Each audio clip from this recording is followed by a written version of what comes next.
And sadly... that's Adam Yates right there. He was the first rider to come down, so you could see him right at the front of the screen. On the left, he's just had a look down, and I'm pretty sure he overlaps the wheel, starts to look like he's running.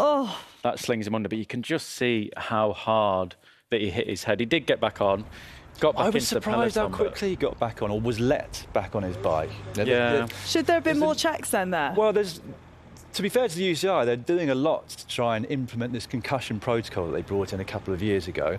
And so they are encouraging all teams' riders and all team staff to understand all the signs of concussion so that they can almost assess them straight there. After that, you can only be diagnosed with concussion by a medical professional, which they see afterwards. But when you saw the speed of the crash and how hard he did hit his head, I mean, it might have been off camera, but from my mind, it looked like he was back on his bike very, very quickly, like too quickly to say that you had a proper assessment. And, you know, it clearly was that meant he stepped off the bike. And he's not surprised to see him step off the bike, really, when you see how hard that crash was. I think I just heard him then, he said, I'm OK, but, and I couldn't hear the rest of it. So it must just be... He must have just started getting a headache or something maybe up the climb. But it's a great and wise decision of Adam as well. You know, I think getting back on your bike and then carrying on for your team, because they are at the home race with their team sponsor.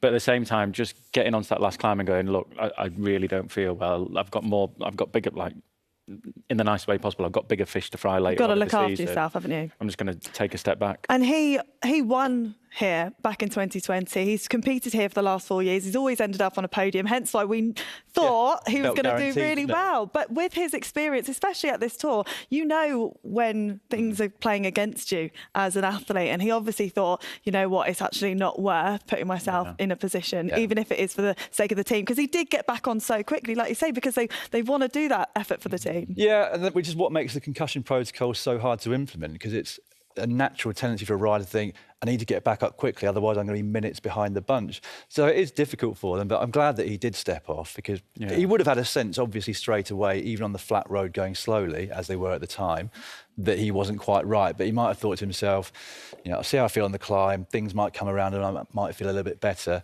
At the very least, I can get to the end and get through tomorrow. But it must have got worse, or didn't get any better, certainly, for him. I can relate as well. I don't know if you two know about this, but last week I had a crash on my bike. And you haven't mentioned it, to be honest, Adam. And I got back up so quick and then realised I wasn't all right. So, yeah, just take your time with it. Because you're a hero. You could break your arm. Thank you very much. You're an absolute hero.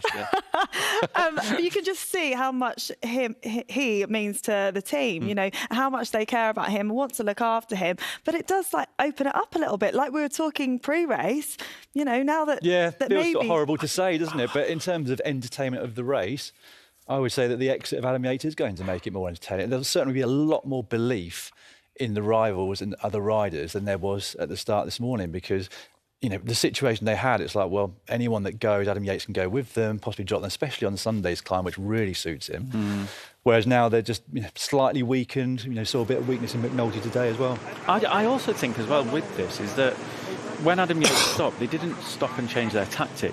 Not stop and change their tactic, but they didn't stop what they were doing. They were still riding like they had Adam Yates sat in that peloton, third wheel still, just waiting for the moment to move.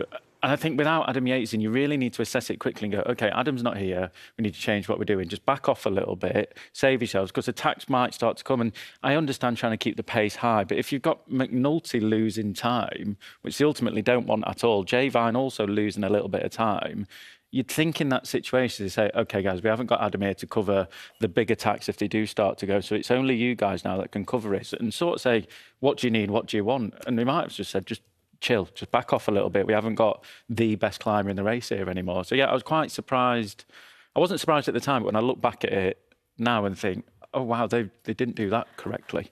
Well, doesn't this maybe open up an opportunity for one of his teammates? You know, the support riders, the domestiques who are there to protect him, to maybe think, is this going to be for me now? Like Jay Vine, I think Brandon Jay Vine, McNulty. I think the position that Jay Vine was in, he's definitely had an opportunity. We spoke about this morning saying this might be his chance, and with Jay Vine sort of on those domestic duties all the way through the year, for the likes of Tadej Pogačar and Adam Yates, this could have been a great opportunity, even if Adam still was in the race for him. But I think definitely now that Adam's gone home, this is his chance. He's shown himself that he's probably climbing a little bit better than McNulty as well. So, yeah, it's a great opportunity under sad circumstances. It's the perfect race for Jay Vine. I mean, he's had his fair share of crashes over the last few years, particularly on technical areas of the Giro, for example.